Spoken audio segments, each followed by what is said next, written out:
Siya classes में आप लोगों का स्वागत है। अपनी क्लास को शुरू करते हैं। आज की क्लास में हम देखेंगे MA second semester examination 2023 human development home science. ये विषय आपका होम साइंस है, ब्रांच इसकी ह्यूमन डेवलपमेंट है। पेपर आपका सेकंड है जिसका नाम है principles of guidance and counselling. ये मेजर प्रश्न पत्र है।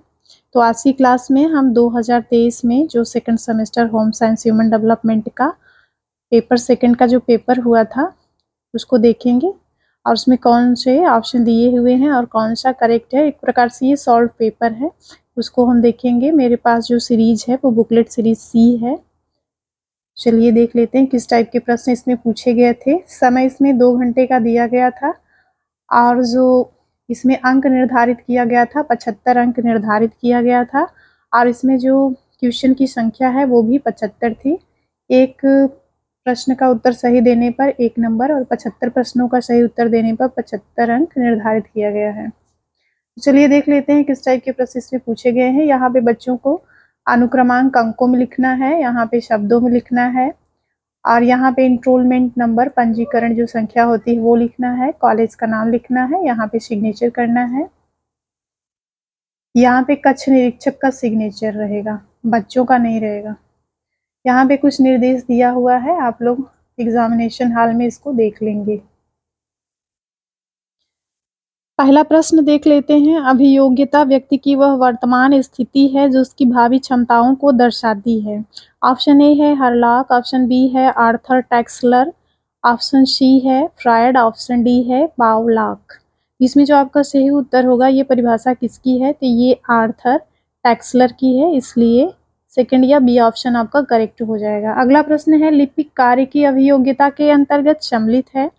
ऑप्शन ए है आंकड़े एकत्र करना, ऑप्शन बी है वर्गीकरण कर प्रस्तुत करना, ऑप्शन सी है आंकड़ों का प्रयोग करना, ऑप्शन डी है उपरोक्त सभी। तो इसमें जो आपका सही उत्तर होगा ऑप्शन फोर्थ या डी वाला आपका करेक्ट होगा, उपरोक्त सभी। अगला प्रश्न है अभिरुचि परीक्षण परीक्षक सहायक है। ऑप्शन ए है वह व्यवसाय का ठीक चुनाव कर सकता है, ऑप्शन बी है अपनी योग्यता को समझ सकता है, ऑप्शन सी है व्यक्तित्व विकास करने में सहायक, ऑप्शन डी है उपरोक्त सभी। तो अभिरुचि परीक्षण जो होता है, यह परीक्षण किसमें सहायक होता है, यह व्यवसाय का ठीक चुनाव कर सकता है, अपनी अभियोग्यता को समझ सकता है, व्यक्तित्व विकास करने में सहायक होता है, इसलिए फोर्थ ऑप्शन आपका करेक्ट हो जाएगा। अगला प्रश्न है पाठशाला में विषय संबंधी अर्जित ज्ञान के परीक्षण किसके द्वारा किया जाता है। तो पाठशाला में विषय से संबंधित जो अर्जित ज्ञान होता है उसका परीक्षण करने के लिए कौन सा परीक्षण किया जाता है। ऑप्शन ए है निष्पत्ति परीक्षण, ऑप्शन बी है अभिरुचि मापन परीक्षण, ऑप्शन सी है अभियोग्यता परीक्षण, ऑप्शन डी है उपरोक्त सभी। तो इसमें जो आपका सही उत्तर होगा निष्पत्ति परीक्षण। जो पाठशाला के विषय होते हैं उससे संबंधित बच्चे को कितना ज्ञान हुआ है इसका परीक्षण करने के लिए निष्पत्ति परीक्षण किया जाता है, इसलिए ऑप्शन ए आपका करेक्ट हो जाएगा, जिसको इंग्लिश में अचीवमेंट टेस्ट कहते हैं। इसको उपलब्धि परीक्षण के नाम से भी जाना जाता है। अभिरुचि मापन में व्यक्ति की जो अभिरुचि होती है, उसका जो इंटरेस्ट होता है उसका परीक्षण किया जाता है। अभियोग्यता में जो व्यक्ति का एटीट्यूड होता है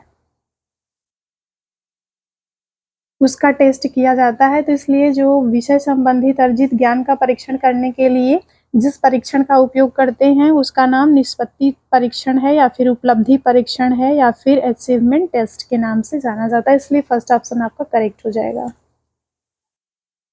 अगला प्रश्न है निष्पत्ति परीक्षण के प्रकार हैं।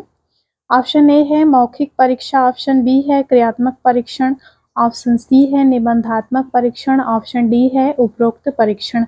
हम जो है निष्पत्ति परीक्षण किस रूप में करते हैं, मौखिक परीक्षा के रूप में करते हैं जिसमें आपका वाइवा वगैरह आता है। क्रियात्मक परीक्षा जो भी एक्टिविटीज़ कराई जाती है वो क्रियात्मक परीक्षण के अंतर्गत आता है। निबंधात्मक परीक्षण ये जो है इसमें जो है जो लेखन संबंधी परीक्षण होता है वो आता है। और तो इस प्रकार से ये तीनों ही क्या करते हैं, ये तीनों परीक्षण ही निष्पत्ति परीक्षण के अंतर्गत आते हैं, इसलिए फोर्थ ऑप्शन आपका करेक्ट हो जाएगा उपरोक्त सभी। अगला प्रश्न देख लेते हैं। एमसीक्यू का अर्थ है, एमसीक्यू सारे लोग जानते हैं, ये बहुविकल्पीय प्रश्न। यहाँ पर भी देख लेते हैं, एमसीक्यू का फुल फॉर्म क्या होता है? Multi choice question. इसलिए फर्स्ट ऑप्शन आपका करेक्ट हो जाएगा।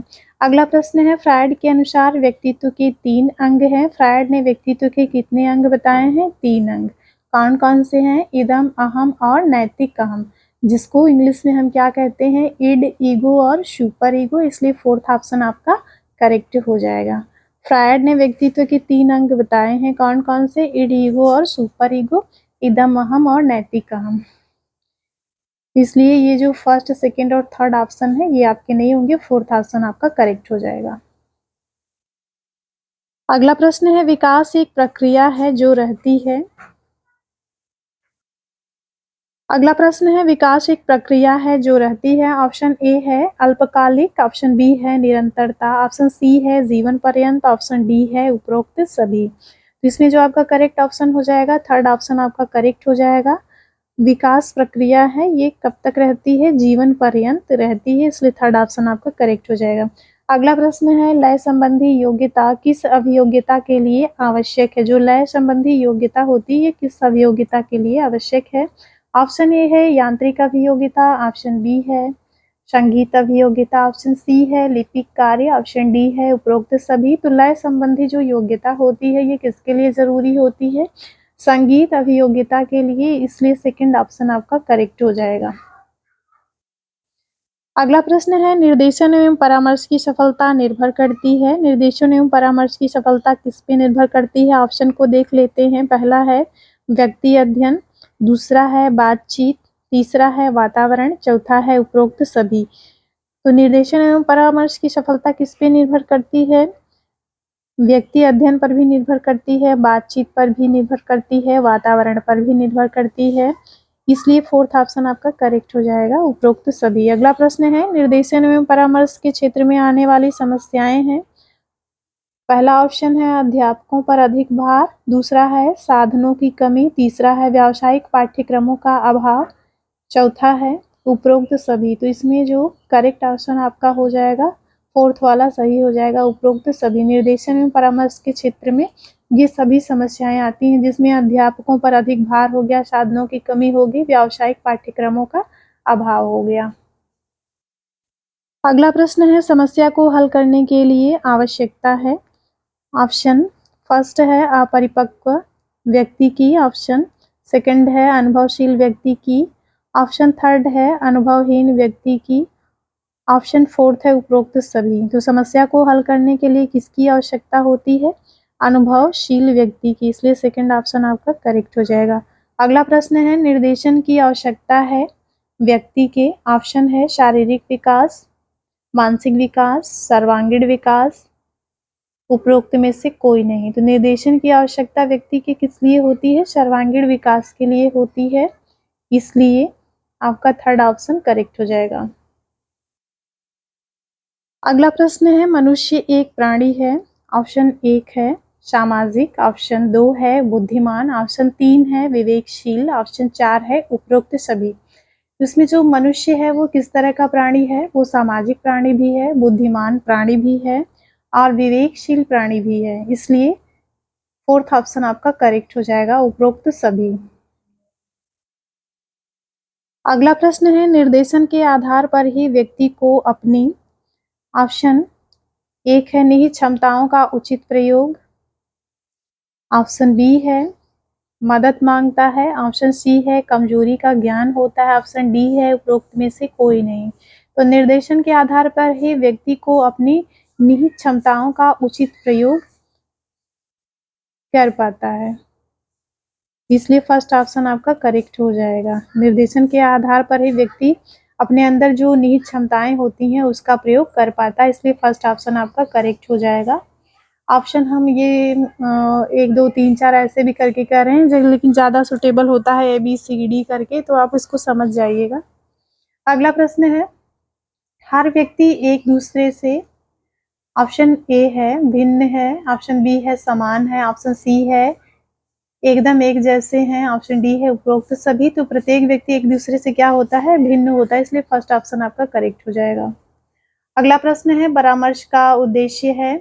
ऑप्शन ए है बच्चों को समझाना, ऑप्शन बी है बच्चों की कमी के कारणों का पता लगाना, ऑप्शन सी है समायोजन में सहायता करना, ऑप्शन डी है उपरोक्त सभी। तो परामर्श के ये सभी उद्देश्य होते हैं, इसलिए फोर्थ ऑप्शन आपका करेक्ट हो जाएगा। अगला प्रश्न है मार्गदर्शन का उद्देश्य है।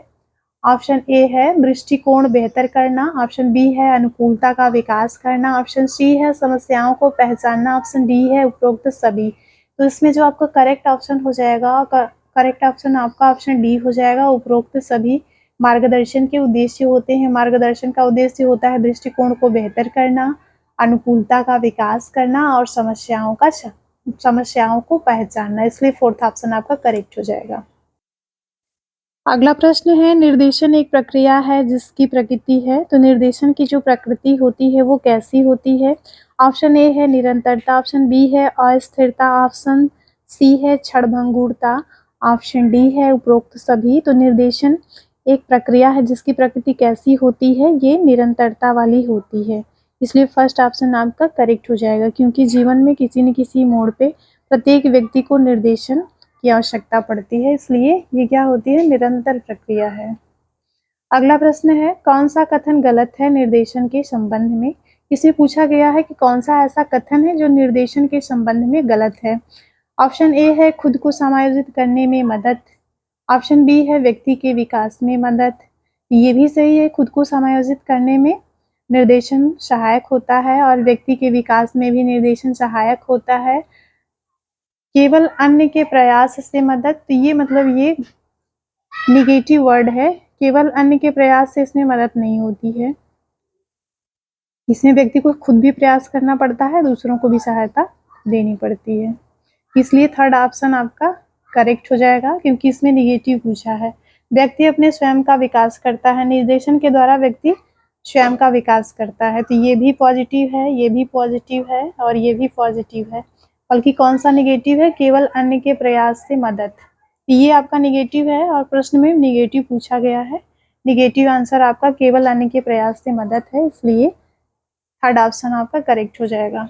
बाकी जो तीन ऑप्शन है, खुद को समायोजित करने में मदद, ये भी पॉजिटिव है, व्यक्ति के विकास में मदद, ये भी पॉजिटिव है, व्यक्ति अपने स्वयं का विकास करता है, ये भी पॉजिटिव है। अगला प्रश्न देख लेते हैं परामर्श की एक विशेषता क्या नहीं है? ऑप्शन ए है पर्यावरण निर्माण, ऑप्शन बी है मुक्ति अभिव्यक्ति का अवसर, ऑप्शन सी है परामर्शदाता की भागीदारी, ऑप्शन डी है व्यक्तिगत साक्षात्कार। तो परामर्श की एक विशेषता क्या नहीं है, इसमें भी निगेटिव पूछा गया है, तो इसमें फर्स्ट ऑप्शन आपका करेक्ट हो जाएगा। पर्यावरण निर्माण परामर्श की विशेषता नहीं होती है, बल्कि मुक्त अभिव्यक्ति का अवसर, परामर्शदाता की भागीदारी और व्यक्तिगत साक्षात्कार, ये सभी होते हैं परामर्श की विशेषता। अगला प्रश्न है निम्नलिखित में से क्या परामर्श का एक सिद्धांत है? इसमें परामर्श का एक सिद्धांत पूछा है। ऑप्शन ए है बाहरी दिखावे का निदान, ऑप्शन बी है स्वीकृति और समझ, ऑप्शन सी है कार्यक्रम का लचीलापन, ऑप्शन डी है सहायता देना। इसमें जो परामर्श का सिद्धांत है वो होता है स्वीकृति और समझ, ये सेकंड ऑप्शन आपका करेक्ट हो जाएगा। अगला प्रश्न है निर्देशन का मुख्य प्रकार है। ऑप्शन ए है शैक्षिक निर्देशन, ऑप्शन बी है व्यावसायिक निर्देशन, ऑप्शन सी है व्यक्तिगत निर्देशन, ऑप्शन डी है उपरोक्त सभी। ये सभी क्या है, शैक्षिक निर्देशन, व्यावसायिक और व्यक्तिगत, ये सब निर्देशन के ही प्रकार है, इसलिए फोर्थ ऑप्शन आपका करेक्ट हो जाएगा, उपरोक्त सभी। अगला प्रश्न है निर्देशन की अवधारणाएं होती हैं। ऑप्शन ए है मनोवैज्ञानिक, ऑप्शन बी है सामाजिक, ऑप्शन सी है दोनों, ऑप्शन डी है उपरोक्त कोई नहीं। तो इसमें जो निर्देशन की अवधारणाएं होती हैं वो मनोवैज्ञानिक और सामाजिक दोनों होती हैं, और ये दोनों ऑप्शन किस में आपको मिल जाएंगे, थर्ड ऑप्शन में मिल जाएंगे दोनों ही, इसलिए थर्ड ऑप्शन आपका करेक्ट हो जाएगा। अगला प्रश्न है निर्देशन के अधिनियम होते हैं। ऑप्शन ए है व्यक्तिगत, ऑप्शन बी है सामूहिक, ऑप्शन सी है विशिष्ट समस्याओं, ऑप्शन डी है उपरोक्त सभी। तो इसमें फोर्थ ऑप्शन आपका सही हो जाएगा, ये सभी क्या है, निर्देशन के अधिनियम होते हैं, इसलिए फोर्थ ऑप्शन आपका करेक्ट हो जाएगा। अगला है निर्देशन सेवाओं में महत्व दिया जाता है। ऑप्शन ए है मानसिक योग्यता को, ऑप्शन बी है सामाजिक कौशल को, ऑप्शन सी है व्यक्तिगत क्षमताओं को, ऑप्शन डी है उपरोक्त सभी को। तो जो निर्देशन सेवाएं होती हैं उसमें मानसिक, सामाजिक और व्यक्तिगत क्षमता या फिर योग्यता और कुशलता को महत्व दिया जाता है, इसलिए फोर्थ ऑप्शन आपका करेक्ट हो जाएगा। अगला प्रश्न है शैक्षिक निर्देशन का मुख्य कार्य है। जो शैक्षिक निर्देशन होता है उसका मुख्य कार्य क्या होता है? ऑप्शन ए है योग्यताओं का विकास, ऑप्शन बी है अच्छे नंबर लाना, ऑप्शन सी है परीक्षा में पास होना, ऑप्शन डी है उपरोक्त सभी। तो जो शैक्षिक निर्देशन होता है उसका मुख्य उद्देश्य क्या होता है? योग्यताओं का विकास करना होता है। फर्स्ट ऑप्शन आपका करेक्ट हो जाना चाहिए, लेकिन इसमें फोर्थ ऑप्शन आपका करेक्ट हो जाएगा। शैक्षिक निर्देशन में योग्यता का विकास भी किया जाता है, अच्छा नंबर किस तरह से लाया जा सकता है इसके बारे में भी बात की जा सकती है, और परीक्षा में किस तरह से पास होना चाहिए इसके भी इंस्ट्रक्शंस दिए जाते हैं। तो इसलिए फोर्थ ऑप्शन आपका सही हो सकता है, लेकिन जो सबसे योग्य होगा वो हमको लग रहा है कि फर्स्ट होगा। इसमें कंफ्यूजन है, इसको आप लोग देख लीजिएगा अपने तरीके से। अगला प्रश्न है, लेकिन इसमें जो करेक्ट आंसर होना चाहिए शैक्षिक निर्देशन, क्योंकि शिक्षा का अर्थ होता है कि व्यक्ति के अंदर जो भी क्षमताएं होती हैं उसका बाह्य प्रकाशन करना, तो उस हिसाब से फर्स्ट ऑप्शन आपका करेक्ट होना चाहिए। योग्यताओं का विकास करना ही शैक्षिक निर्देशन होता है, ये ऑप्शन आपका ज़्यादा सुटेबल है। बाकी अच्छे नंबर लाना, परीक्षा में पास होना, ये मतलब बहुत अच्छा ऑप्शन आप नहीं मान सकते हैं इसको, बल्कि इसमें सबसे अच्छा ऑप्शन कौन सा है? तो योग्यताओं का विकास करना, ये आपका सबसे अच्छा है, क्योंकि इसमें आपका क्या है कि इसमें जो है पॉजिटिवनेस इसमें नज़र आ रहा है। बाकी अच्छे नंबर लाना, परीक्षा में पास होना, इसमें बहुत ज़्यादा पॉजिटिवनेस नहीं आ रही है, इसलिए हमको लग रहा है फर्स्ट ऑप्शन आपका करेक्ट होना चाहिए। शैक्षिक निर्देशन में व्यक्ति के अंदर जो क्षमताएं होती हैं या फिर योग्यताएं होती हैं उसका बाह्य प्रदर्शन किया जाता है, तो इसलिए योग्यताओं का इसमें विकास होता है, तो यही होगा आपका फर्स्ट ऑप्शन आपका करेक्ट हो जाएगा। अगला प्रश्न है सामूहिक निर्देशन में वास्तविक अनुभव प्रदान किया जाता है। जो सामूहिक निर्देशन होता है इसमें व्यक्ति को वास्तविक अनुभव किसके माध्यम से प्रदान किया जाता है? इसमें वास्तविक अनुभव की बात कही गई है, जो बिल्कुल रियल होता है, जिसमें बिल्कुल रियल अनुभव आप प्राप्त करते हैं। तो वो छात्र सभाओं से, गृह में, शैक्षिक भ्रमण से, दृश्य श्रव्य सामग्री से। तो आप जो है सभाओं से आप सिर्फ चर्चा कर सकते हैं, गृह में भी आप क्या कर सकते हैं, घर में रह कर के भी आप सारी चीज़ों का अनुभव नहीं कर सकते हैं, बल्कि शैक्षणिक भ्रमण पे जब आप जाते हैं तो जो भी चीज़ें आप वहाँ देखते हैं उसके बारे में आप बिल्कुल वास्तविक अनुभव करते हैं। इसलिए आपका थर्ड ऑप्शन करेक्ट हो जाएगा कि जब भी किसी व्यक्ति को वास्तविक अनुभव प्राप्त करना होता है तो वो कहाँ पे चला जाता है? शैक्षणिक भ्रमण पे चला जाता है। जैसे अगर हमको ताजमहल को देखना है तो हम क्या करते हैं? भ्रमण करते हैं ताजमहल का, और वहाँ पे जा कर के देखते हैं कि इसकी बनावट कैसी, इसके पत्थर कैसे हैं, किस तरह की इसकी नक्काशी की गई है। तो ये हो गया आपका वास्तविक अनुभव। अगला प्रश्न है, निर्देशन प्रक्रिया होती है। ऑप्शन ए है बाल केंद्रित, ऑप्शन बी है उद्देश्य केंद्रित, ऑप्शन सी है समस्या केंद्रित, ऑप्शन डी है उपरोक्त सभी। तो जो निर्देशन प्रक्रिया होती है यह उद्देश्य पर केंद्रित होती है। आपका जैसा उद्देश्य होता है उसी के हिसाब से आपको निर्देशन दिया जाता है, इसलिए सेकंड ऑप्शन आपका करेक्ट हो जाएगा कि निर्देशन प्रक्रिया कैसी होती है? उद्देश्य केंद्रित होती है, आपके उद्देश्य पर निर्भर करती है, आपके उद्देश्य के हिसाब से ही आपको निर्देशन दिया जाता है, तो इसलिए सेकंड ऑप्शन आपका करेक्ट हो जाएगा। अगला प्रश्न है निर्देशन एक सुव्यवस्थित प्रक्रिया है। ऑप्शन ए है औपचारिक, ऑप्शन बी है अनौपचारिक, ऑप्शन सी है दोनों ही, ऑप्शन डी है उपरोक्त में से कोई नहीं। तो निर्देशन किस तरह की प्रक्रिया होती है? निर्देशन आपका औपचारिक भी हो सकता है, अनौपचारिक भी हो सकता है, इसलिए थर्ड ऑप्शन आपका करेक्ट हो जाएगा, दोनों ही। अगला प्रश्न है निम्नलिखित में से कौन सा शराब की लत के लिए जिम्मेदार कारक है? इसमें शराब की लत के लिए जिम्मेदार कारक के बारे में पूछ रहा है। ऑप्शन ए है जैविक, ऑप्शन बी है मनोसामाजिक, ऑप्शन सी है सामाजिक सांस्कृतिक, ऑप्शन डी है उपरोक्त सभी। तो इसमें जो आपका सही सही ऑप्शन होगा ये आपका सामाजिक सांस्कृतिक कारण होता है, इसलिए थर्ड ऑप्शन आपका करेक्ट हो जाएगा। आपके समाज में, आपकी संस्कृति में जिस तरह के वेशभूषा, चाल चलन, प्रचलन होता है, उसी के हिसाब से आपकी जो आदतें होती हैं उसका निर्धारण भी होता है। तो इसलिए इसमें आपका जो करेक्ट आंसर हो जाएगा ऑप्शन थर्ड आपका करेक्ट हो जाएगा।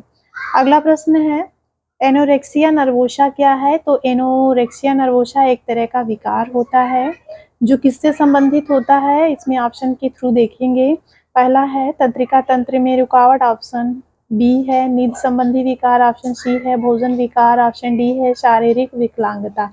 तो जो एनोरेक्सिका होता है, एनोरेक्सिया होता है, एनोरेक्सिया नर्वोसा जो होता है ये किससे संबंधित होता है? ये भोजन विकार से संबंधित होता है, इसलिए थर्ड ऑप्शन आपका करेक्ट हो जाएगा। ये तंत्रिका तंत्र में रुकावट पैदा नहीं करता है, नींद संबंधी विकार इससे उत्पन्न नहीं होते हैं, शारीरिक विकलांगता के अंतर्गत ये नहीं आता है। एनोरेक्सिया नर्वोसा जो होता है ये भोजन विकार से संबंधित होता है, इसलिए थर्ड ऑप्शन आपका करेक्ट हो जाएगा। निम्नलिखित में से कौन सा बचपन के ऑटिज्म का लक्षण नहीं है?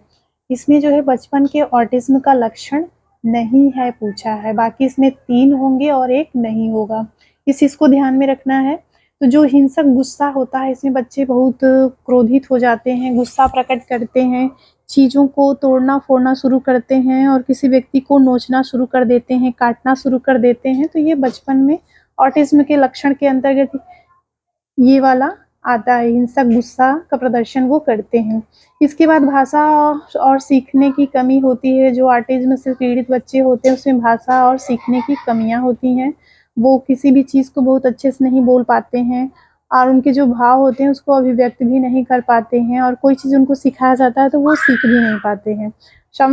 संवेदी अवरोधन भी ऑटिज्म के अंतर्गत, उसके लक्षण के अंतर्गत आता है, क्योंकि वो कोई भी जैसे रंग है, गंध है या फिर स्वाद है उसमें अंतर नहीं कर पाते हैं और उसके प्रति किसी भी तरह का प्रतिक्रिया भी वो नहीं दे पाते हैं। ये तीनों ही हो जाएगा, फर्स्ट ऑप्शन आपका करेक्ट हो जाएगा, क्योंकि इसमें नहीं पूछा है। ये संवेदी अवरोधन, भाषा और सीखने में कमी, हिंसक गुस्सा, ये सभी ऑटिज्म के लक्षण होते हैं। कौन सा नहीं होता है? फर्स्ट ऑप्शन आपका करेक्ट हो जाएगा। एनकोपेरेसिस और अधिक खाना, ये जो है ऑटिज्म के लक्षण के अंतर्गत नहीं आता है। एनकोपेरेसिस जो होता है इसमें जो मल होता है वो बार बार निकल जाता है, बच्चे को पता नहीं चलता है और उसके कपड़े में लग जाता है। तो इस तरह की जो समस्या होती है इसको एनकोपेरेसिस कहा जाता है। तो एनकोपेरेसिस और अधिक खाना खाना ये ऑटिज्म के लक्षण के अंतर्गत नहीं आता, इसलिए फर्स्ट ऑप्शन आपका करेक्ट हो जाएगा। अगला प्रश्न है परिचित वस्तुओं को पहचानने में असमर्थता के लिए सामान्य शब्द है। ऑप्शन ए है भूलने की बीमारी, ऑप्शन बी है एडिप्सिया, ऑप्शन सी है वाचाघात, ऑप्शन डी है एग्नोशिया। तो जो परिचित वस्तुओं को पहचानने में असमर्थता के लिए सामान्य शब्द प्रयोग किया जाता है, एग्नोशिया शब्द का प्रयोग किया जाता है, इसलिए फोर्थ ऑप्शन आपका करेक्ट हो जाएगा। अगला प्रश्न है मानव विकास के अध्ययन को ध्यान में रखा जाता है। तो मानव विकास के अध्ययन में किस चीज़ को ध्यान में रखा जाता है? तो इसमें ज़्यादातर परिभाषाओं में आप पाएंगे कि जो मानव विकास के अंतर्गत किसका अध्ययन किया जाता है या फिर मानव विकास की क्या परिभाषा होती है, ये गर्भधारण से लेकर के किशोरावस्था तक का जो अध्ययन होता है वो मानव विकास के अध्ययन के अंतर्गत शामिल किया जाता है। और जब विकास की बात आती है तो गर्भाधान से मृत्यु तक विकास के अंतर्गत आता है। तो इस प्रकार से इसमें थोड़ा सा कंफ्यूजन है, हमको लग रहा है कि जो राइट आंसर आपका होगा वो आपका फर्स्ट ऑप्शन करेक्ट हो जाएगा। गर्भाधान से किशोरावस्था तक का जो अध्ययन होता है वो बाल विकास के अध्ययन के अंतर्गत आता है, या तो ये होगा या फिर गर्भधारण से मृत्यु तक जो अध्ययन किया जाता है ये विकास के अंतर्गत ये भी होता है, और ये भी ज़्यादातर परिभाषाओं में यही लिखा गया है कि गर्भावस्था से लेकर के किशोरावस्था तक के अध्ययन को हम बाल विकास कहते हैं या मानव विकास कहते हैं, या मानव विकास का अध्ययन कहते हैं। लेकिन अध्ययन की बात कही गई है तो इसमें आपका फोर्थ ऑप्शन भी सही हो जाता है। गर्भाधान से लेकर के मृत्यु तक किसी मानव के विकास का अध्ययन जब किया जाता है तो उसको हम मानव विकास का अध्ययन कहते हैं। फोर्थ ऑप्शन भी, इसमें थोड़ा सा कंफ्यूजन है, आप दोनों में से किसी एक के साथ जा सकते हैं। अगला प्रश्न है, मनोवैज्ञानिकों के अनुसार प्रेरणा के दो भिन्न प्रकार क्या हैं? मनोवैज्ञानिकों ने प्रेरणा के कितने प्रकार बताए हैं, इसके बारे में बात की जा रही है। फर्स्ट ऑप्शन है कल्पनाशील एवं वस्तुनिष्ठ प्रेरणा, सेकंड है सुखद और दुखद प्रेरणा, थर्ड है आरंभिक और अंतिम प्रेरणा, फोर्थ है आपका आंतरिक एवं बाह्य प्रेरणा। तो जो मनोवैज्ञानिक हैं उन्होंने प्रेरणा के दो प्रकार बताए हैं, एक होती है आंतरिक और एक होती है बाह्य। बाह्य प्रेरणा में आप किसी भी चीज से प्रेरित होकर के किसी कार्य को करते हैं, आंतरिक प्रेरणा में आप स्वयं से प्रेरित होकर के किसी कार्य को करते हैं, बल्कि बाहरी लोग किसी भी प्रकार से आपको प्रेरित नहीं कर पाते, बल्कि आप अपनी इच्छा से किसी कार्य को करते हैं। अगला प्रश्न है, वह व्यक्ति जो 10 वर्ष की आयु में कोई गंभीर अपराध करता है तो क्या कहलाता है? वो किशोर अपराध कहलाता है, इसलिए फर्स्ट ऑप्शन आपका करेक्ट हो जाएगा। एक अच्छे परामर्शदाता के गुण क्या क्या होते हैं? पहला है गहरा विशिष्ट ज्ञान, दूसरा है कुशलता, तीसरा है अच्छी आधार शक्ति और चौथा है उपरोक्त सभी। तो ये सारे गुण एक परामर्शदाता के अंदर होने चाहिए, इसलिए फोर्थ ऑप्शन आपका करेक्ट हो जाएगा। अगला प्रश्न है, परामर्श के जनक हैं। ऑप्शन ए है फ्रायड, ऑप्शन बी है कार्ल रोजर्स, ऑप्शन सी है पियाजे, ऑप्शन डी है उपरोक्त में से कोई नहीं। तो परामर्श के जो जनक है वो कार्ल रोजर्स हैं, तो आप इनके साथ जा सकते हैं। अगर यहीं पे फ्रैंक पार्सन्स का नाम होता तो आप उनके साथ जा सकते हैं, क्योंकि पहली बार जो सबसे पहले व्यावसायिक परामर्श केंद्र की स्थापना जो किया गया था वो फ्रैंक पार्सन्स के द्वारा किया गया था, लेकिन सबसे पहले परामर्श शब्द का जो प्रयोग किया गया था वो कार्ल रोजर के द्वारा 1942 में किया गया था। तो इसलिए इस प्रश्न का जो सही उत्तर होगा सेकंड आपका सही हो जाएगा, कार्ल रोजर्स। अगला प्रश्न है, व्यक्तित्व परीक्षण के द्वारा हमें ज्ञात होता है। ऑप्शन ए है सही दिशा में निर्देश, ऑप्शन बी है शैक्षिक प्रगति में सहायक, ऑप्शन सी है संपूर्ण व्यक्तित्व का अध्ययन, ऑप्शन डी है उपरोक्त सभी। व्यक्तित्व परीक्षण से क्या ज्ञात होता है? जो व्यक्ति जिस व्यक्ति का हम अध्ययन कर रहे हैं उसके संपूर्ण व्यक्तित्व के बारे में हमें जानकारी प्राप्त होती है। व्यक्तित्व परीक्षण किस लिए किया जाता है? व्यक्तित्व से संबंधित अध्ययन के लिए, कि किसी भी व्यक्ति का व्यक्तित्व किस तरीके का है यह जानने के लिए हम क्या करते हैं? व्यक्तित्व परीक्षण करते हैं। और शैक्षिक प्रगति में जो सहायता पहुंचानी होती है तो उसके लिए हम क्या करते हैं? जो शिक्षा से संबंधित टेस्ट होते हैं जिसमें आपका बुद्धि वगैरह आता है वो भी इसमें आ जाएगा, या फिर निष्पत्ति परीक्षण वगैरह इसमें आता है। तो इसमें हमको लग रहा है ये भी थोड़ा सा कंफ्यूजिंग वाला है।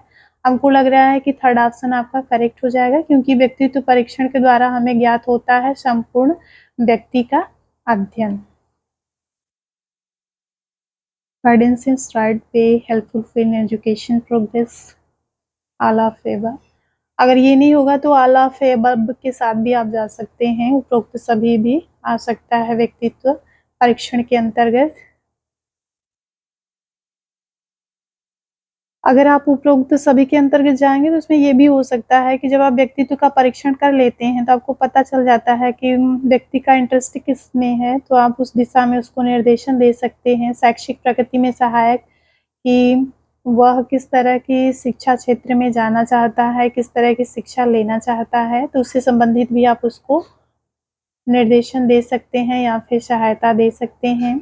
उसके संपूर्ण व्यक्तित्व का अध्ययन भी आप व्यक्तित्व परीक्षण के द्वारा कर सकते हैं कि उसका संपूर्ण व्यक्तित्व कैसा है, मिलनसार है या फिर एकांत प्रिय है या फिर मिश्रित है, जिसमें सभी के गुण पाए जाते हैं। तो हमको लग रहा है कि जो व्यक्तित्व परीक्षण होता है मुख्य रूप से संपूर्ण व्यक्तित्व का अध्ययन इसमें किया जाता है। थर्ड ऑप्शन ही आपका करेक्ट होना चाहिए। अगला प्रश्न है, व्यक्तिगत निर्देशन द्वारा सहायता की जाती है। तो व्यक्तिगत निर्देशन द्वारा सहायता की जाती है। ऑप्शन ए है समायोजन, ऑप्शन बी है चरित्र संबंधी, ऑप्शन सी है मूल्य संबंधी, ऑप्शन डी है उपरोक्त सभी। इसमें जो आपका व्यक्तित्व निर्देशन द्वारा सहायता की जाती है, समायोजन में भी की जाती है, चरित्र संबंधी भी की जाती है, मूल्य संबंधी भी सहायता प्रदान की जाती है। तो इसलिए फोर्थ ऑप्शन आपका सही हो जाएगा, उपरोक्त सभी। अगला प्रश्न है विवाह संबंधी समस्या का क्षेत्र है। ऑप्शन ए है व्यक्तिगत निर्देशन, ऑप्शन बी है पारिवारिक निर्देशन, ऑप्शन सी है दोनों का, ऑप्शन डी है किसी का नहीं। तो विवाह संबंधी समस्या का जो क्षेत्र होता है ये व्यक्तिगत निर्देशन भी होता है, पारिवारिक निर्देशन भी होता है, इसलिए थर्ड ऑप्शन आपका सही हो जाएगा, दोनों। अगला प्रश्न है चरित्र, धर्म और मूल्य की समस्या में सहायता करता है। चरित्र, धर्म और मूल्य की समस्या में सहायता करता है। ऑप्शन ए है व्यक्तिगत, ऑप्शन बी है पारिवारिक, ऑप्शन सी है दोनों, ऑप्शन डी है कोई नहीं। इसमें जो है पूछा है values of health, the problem of.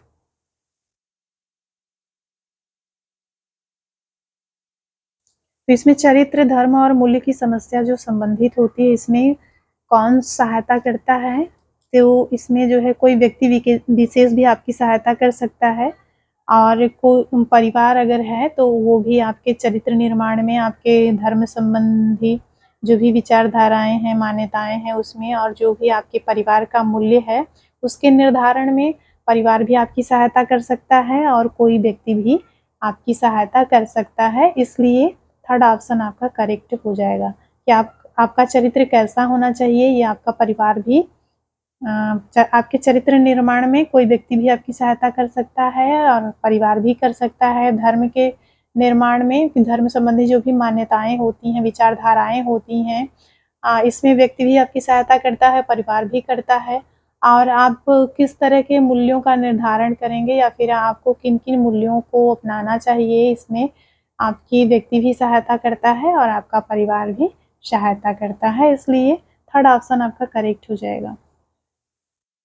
अगला प्रश्न है यौन निर्देशन की आवश्यकता होती है, तो यौन निर्देशन की आवश्यकता किस अवस्था में होती है। युवावस्था, किशोरावस्था, शैशवावस्था और उपरोक्त सभी पर। तो यौन निर्देशन की आवश्यकता ज़्यादातर होता है किशोरावस्था में, इसलिए सेकंड ऑप्शन आपका करेक्ट हो जाएगा। अगला प्रश्न है परामर्श प्रक्रिया का उद्देश्य होता है। ऑप्शन ए है आत्मज्ञान, ऑप्शन बी है आत्मस्वीकृति, ऑप्शन सी है सामाजिक सामंजस्य, ऑप्शन डी है उपरोक्त सभी। तो परामर्श प्रक्रिया का जो उद्देश्य होता है ये सभी होता है, इसलिए फोर्थ ऑप्शन आपका करेक्ट हो जाएगा। ये वाला प्रश्न आपका परामर्श प्रक्रिया का सिद्धांत पूछा था, तो उसमें आपका आत्म स्वीकृति भी आता है, आत्मज्ञान भी आता है, सामाजिक सामंजस्य भी आता है, तो ये फोर्थ ऑप्शन आपका करेक्ट हो जाएगा। अगला प्रश्न है परामर्श प्रक्रिया का प्रमुख घटक होता है। इसका जो प्रमुख घटक पूछा है, घटक का मतलब तत्व से होता है या कंपोनेंट्स हो गया। तो परामर्श प्रक्रिया का जो मुख्य घटक होता है वो परामर्शदाता, परामर्श प्रार्थी, उद्देश्य, समस्या, उपरोक्त सभी। तो कोई भी अगर परामर्श प्रक्रिया है तो उसमें परामर्शदाता होना चाहिए, परामर्श प्रार्थी होना चाहिए, किस उद्देश्य से या फिर किस समस्या के समाधान के लिए परामर्श दिया जा रहा है ये भी होना चाहिए, इसलिए उपरोक्त सभी फोर्थ ऑप्शन आपका करेक्ट हो जाएगा। अगला प्रश्न है व्यक्तित्व विकास को मुख्यतः प्रभावित करते हैं। ऑप्शन ए है अंतःस्रावी ग्रंथियां, ऑप्शन सी है मित्रता, ऑप्शन ऑप्शन बी है मित्रता, ऑप्शन सी है स्वतंत्रता, ऑप्शन डी है कोई नहीं। तो इसमें जो है मुख्यतः पूछा गया है। वैसे तो ये तीनों प्रभावित करते हैं, लेकिन मुख्य रूप से किसका प्रभाव पड़ता है इसके बारे में पूछा गया है। तो इसका जो राइट आंसर हो जाएगा ये आपका फर्स्ट सही हो जाएगा कि जो अंतःस्रावी ग्रंथियां होती हैं वो आपके व्यक्तित्व विकास को ज़्यादा प्रभावित करती हैं, क्योंकि जो अंतःस्रावी ग्रंथियां होती हैं नलिका विहीन होती हैं, इनके द्वारा जो स्राव निकलते हैं ये हमारे व्यक्तित्व को प्रभावित करते हैं। जैसे पीयूष ग्रंथि हो गई, एड्रिनल ग्रंथि हो गई, थायराइड ग्रंथि हो गई, और ये इंसुलिन क्या कहते हैं पेनक्रियाज हो गई। इन सब से जो स्राव निकलता है ये हमारे व्यक्तित्व को प्रभावित करते हैं, इसलिए फर्स्ट ऑप्शन आपका करेक्ट हो जाएगा। अगला प्रश्न है परामर्श देने वाले को कहा जाता है। जो व्यक्ति परामर्श देता है उसको क्या कहा जाता है, उसको परामर्शदाता कहा जाता है, इसलिए फर्स्ट ऑप्शन आपका करेक्ट हो जाएगा। अगला प्रश्न है परामर्श में सहायता मांगने वाले को कहा जाता है। जो व्यक्ति परामर्श में सहायता मांगता है उसको क्या कहा जाता है, उसको प्रार्थी कहा जाता है, इसलिए सेकेंड ऑप्शन आपका करेक्ट हो जाएगा। अगला प्रश्न है स्वयं की खोज का पहला चरण क्या होता है। तो स्वयं की खोज का जो पहला चरण होता है वो आत्म मूल्यांकन होता है, इसलिए सेकंड ऑप्शन आपका करेक्ट हो जाएगा।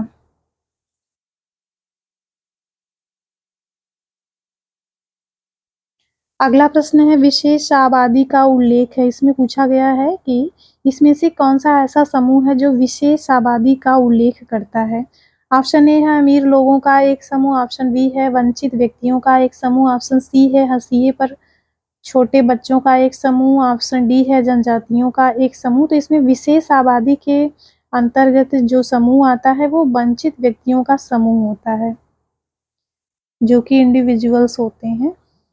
इसमें सेकंड ऑप्शन आपका करेक्ट हो जाएगा। विशेष आबादी के अंतर्गत जो वंचित व्यक्तियों का समूह होता है वो आता है। या फिर विशेष आबादी का उल्लेख कौन सा समूह करता है, तो वंचित व्यक्तियों का एक समूह विशेष आबादी का उल्लेख करता है। इसमें सेकंड ऑप्शन आपका करेक्ट हो जाएगा। अगला प्रश्न है मूल्य क्या है। ऑप्शन ए है कार्य का एक सेट है, ऑप्शन बी है बुनियादी एवं मौलिक मान्यताओं का एक सेट है, ऑप्शन सी है व्यक्तिगत गुणों का एक सेट है, ऑप्शन डी है अनुभवों का एक सेट है। तो जो मूल्य होते हैं ये क्या होते हैं, बुनियादी और मौलिक मान्यताओं का एक सेट होता है। इसमें जो बुनियादी और मौलिक मान्यताएं होती हैं, जो हमारी मान्यताएं होती हैं वो किसके अंतर्गत आती हैं, वो मूल्य के अंतर्गत आती हैं। जैसे किसी जीव को मारना क्या है, पाप है, तो ये एक तरह की मान्यता है कि जीव की हत्या क्या है, एक पाप है। ये क्या हो गया, हमारे मूल्य हो गए। या फिर ये जो मान्यताएं हैं, हम जो मान लेते हैं कि ऐसा करना गलत है, ये क्या हो गए, हमारे मूल्य हो गए। चोरी करना क्या है, पाप है, ये भी एक तरीके का मूल्य है। अगला प्रश्न देख लेते हैं। बहुसांस्कृतिक परामर्श में परामर्शदाता को अपने बारे में पता होता है। तो जो बहुसांस्कृतिक परामर्श में, इस चीज को ध्यान में रखिएगा कि प्रश्न में क्या पूछा है कि बहुसांस्कृतिक परामर्श में, जैसे बहुसंस्कृति के जब परामर्श के अंतर्गत किसी भी परामर्शदाता को परामर्श देना होता है तो उसे अपने उस समूह के बारे में क्या ज्ञान होना चाहिए, ये प्रश्न में पूछा गया है। बहुसांस्कृतिक परामर्श में परामर्शदाता को अपने बारे में क्या पता, अपने बारे में पता होता है। ऑप्शन ए है क्षुद्र इच्छाएं, ऑप्शन बी है ग्राहकों के प्रति व्यवहार, ऑप्शन सी है अपनी व्यक्तिगत समस्याएं, ऑप्शन डी है ग्राहक की अलग अलग जातियों और मान्यताओं के बारे में परामर्शदाता को पता होना चाहिए। तो इसलिए फोर्थ ऑप्शन आपका करेक्ट हो जाएगा। बहुसांस्कृतिक परामर्श में परामर्शदाता को अपने ग्राहक की अलग अलग जातियों और मान्यताओं के बारे में पता होता है, इसलिए फोर्थ ऑप्शन आपका करेक्ट हो जाएगा।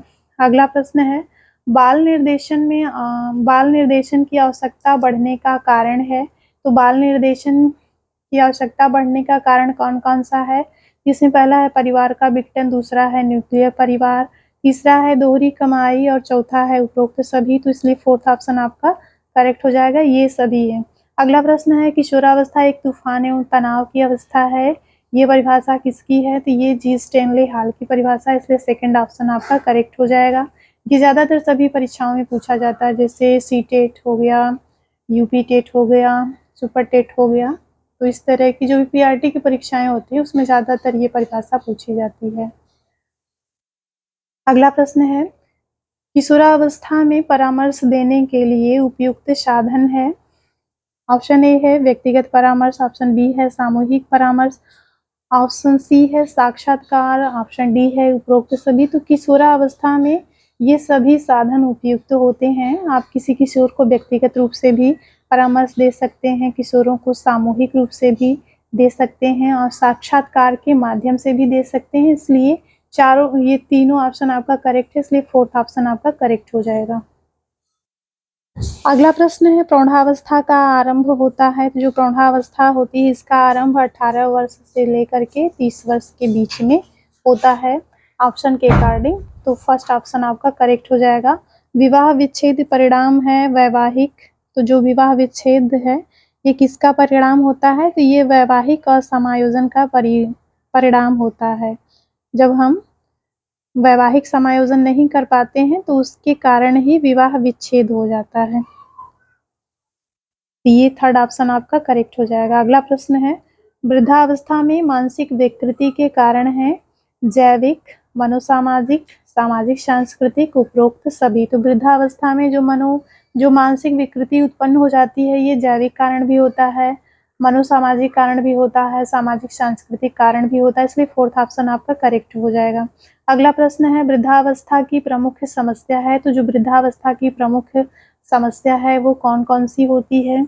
अविश्वास भी होता है, हीनता की भावना भी आ जाती है, विरक्तता भी आ जाती है, इसलिए फोर्थ ऑप्शन आपका करेक्ट हो जाएगा, उपरोक्त सभी।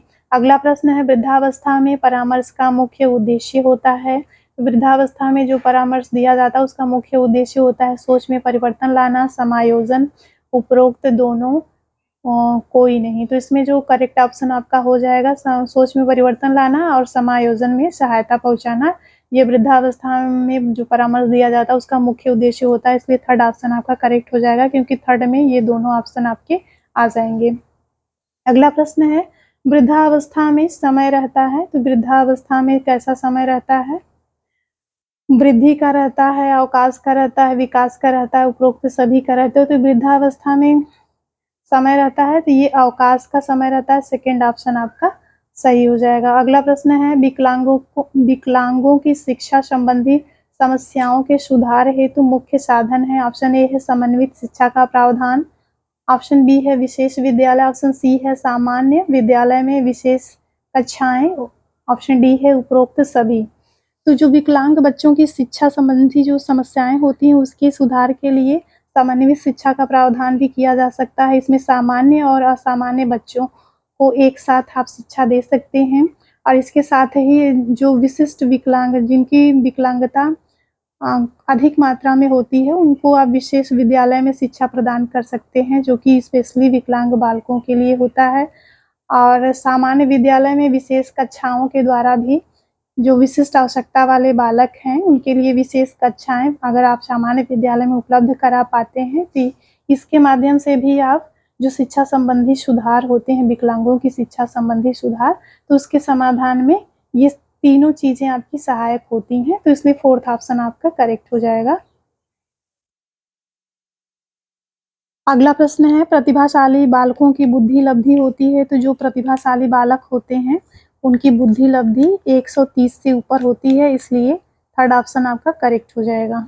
अगला प्रश्न है व्यावसायिक विकास की आवश्यकताओं में उत्पादक अवस्था होती है, तो जो व्यावसायिक विकास होता है उसकी अवस्थाओं में जो उत्पादक अवस्था मानी गई है वो आपका 15 से 25 वर्ष व्यावसायिक विकास की अवस्थाओं में उत्पादक अवस्था होती है,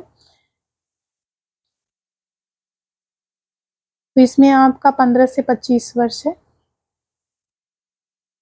अगला प्रश्न है विकास का अर्थ है, ऑप्शन ए है गुणों में परिवर्तन, ऑप्शन बी है मात्रा में परिवर्तन, ऑप्शन सी है अनुपात में परिवर्तन, ऑप्शन डी है उपरोक्त सभी। तो जो विकास का अर्थ होता है वो गुणात्मक परिवर्तन से होता है, इसलिए फर्स्ट ऑप्शन आपका करेक्ट हो जाएगा। अगला प्रश्न है व्यावसायिक विकास की सैद्धांतिक अवधारणाएं हैं, जो व्यावसायिक विकास की सैद्धांतिक अवधारणाएं हैं उसमें पहला है शील गुण एवं कारक सिद्धांत, दूसरा है विकासात्मक सिद्धांत, तीसरा है संरचनात्मक सिद्धांत। तो इसमें जो आपका करेक्ट ऑप्शन हो जाएगा फोर्थ ऑप्शन आपका करेक्ट हो जाएगा, क्योंकि व्यावसायिक विकास की सैद्धांतिक अवधारणाओं के अंतर्गत शील गुण एवं कारक सिद्धांत भी आता है, विकासात्मक सिद्धांत भी आता है और संरचनात्मक सिद्धांत भी आता है, इसलिए फोर्थ ऑप्शन आपका करेक्ट हो जाएगा। अगला प्रश्न है विकासात्मक कार्य के क्षेत्र में प्रमुख योगदान है, तो विकासात्मक कार्य के क्षेत्र में हेविंग-घस्टर का नाम ज्यादातर आता है, इसलिए फर्स्ट ऑप्शन आपका थर्ड हो जाएगा हेविंग-घस्ट। विकासात्मक कार्य के क्षेत्र में हेविंग-घस्ट का मुख्य योगदान है, इसलिए थर्ड ऑप्शन आपका करेक्ट हो जाएगा। अगला प्रश्न है वैवाहिक परामर्श के अंतर्गत मुख्य कार्य है, ऑप्शन ए है करियर का चयन, ऑप्शन बी है जीवन साथी का चयन, ऑप्शन सी है स्वयं का विकास, ऑप्शन डी है उपरोक्त सभी। तो वैवाहिक परामर्श के अंतर्गत मुख्य कार्य क्या होता है, जीवन साथी के चयन का होता है, इसलिए सेकंड ऑप्शन आपका करेक्ट हो जाएगा। अगला प्रश्न है विवाह के पूर्व लड़के एवं लड़कियों के मिलने को कहा जाता है मेल मिलाप, यौन मिलाप, मनोरंजनात्मक मिलाप, उपरोक्त सभी। तो विवाह से पूर्व जो लड़के लड़की मिलते हैं उसके इस विवाह से पूर्व जो लड़के लड़कियां मिलते हैं तो उसको हम मेल मिलाप के नाम से जानते हैं, इसको इंग्लिश में डेटिंग भी कहा जाता है, जो ज्यादातर सीरियल और फिल्मों में आपने इस वर्ड का यूज ज्यादा देखा होगा। डेटिंग को ही क्या कहते हैं, विवाह से पूर्व लड़के लड़की जब मिलते हैं तो इस तरह के मेल मिलाप को डेटिंग कहा जाता है। और इसमें जो आपका करेक्ट ऑप्शन हो जाएगा फर्स्ट मेल मिलाप, ये आपका सही हो जाएगा। अगला प्रश्न है वैवाहिक परामर्श प्रक्रिया का प्रथम चरण है। ऑप्शन ए है पूर्वानुमान, ऑप्शन बी है निदान, ऑप्शन सी है संश्लेषण, ऑप्शन डी है विश्लेषण। तो वैवाहिक परामर्श प्रक्रिया का जो प्रथम चरण होता है वो विश्लेषण होता है। सबसे पहले हम विश्लेषण करते हैं, इसके बाद संश्लेषण करते हैं, इसके बाद निदान करते हैं, इसके बाद पूर्वानुमान लगाते हैं, इसके बाद परामर्श देते हैं। इसलिए फर्स्ट ऑप्शन, ये फोर्थ ऑप्शन आपका करेक्ट हो जाएगा विश्लेषण। अगला प्रश्न है वैवाहिक परामर्श विधियां हैं। तो वैवाहिक परामर्श की जो विधियां हैं, ऑप्शन ए है साक्षात्कार विधि, ऑप्शन बी है सामूहिक परामर्श, ऑप्शन डी है निदानात्मक विधि, ऑप्शन डी है उपरोक्त सभी। तो इसमें जो करेक्ट ऑप्शन आपका हो जाएगा डी आपका करेक्ट हो जाएगा, उपरोक्त सभी। वैवाहिक परामर्श विधियां जो आती हैं वो साक्षात्कार विधि के अंतर्गत भी आती हैं, सामूहिक विधि भी सामूहिक परामर्श के अंतर्गत भी आती है, निदानात्मक विधि के अंतर्गत भी आती हैं। अगला प्रश्न है जीवन कौशल परामर्श से प्रार्थी को सहायता मिलती है। तो जो जीवन कौशल संबंधी जो परामर्श होते हैं इसमें प्रार्थी को स्वयं सहायता में भी सहायता मिलती है, समायोजन में भी, सामाजिकरण में भी सहायता मिलती है, इसलिए फोर्थ ऑप्शन आपका करेक्ट हो जाएगा, उपरोक्त सभी। अगला प्रश्न है कौशल विकास योजना के प्रमुख संस्थापक कौन है। तो कौशल विकास योजना जो कि वर्तमान में काफी ज्यादा ट्रेंड में है, ये किसके द्वारा चलाया गया है, ये नरेंद्र मोदी के द्वारा 23 मार्च 2017 को चलाई गई योजना है, जिसके संस्थापक माननीय नरेंद्र मोदी जी हैं।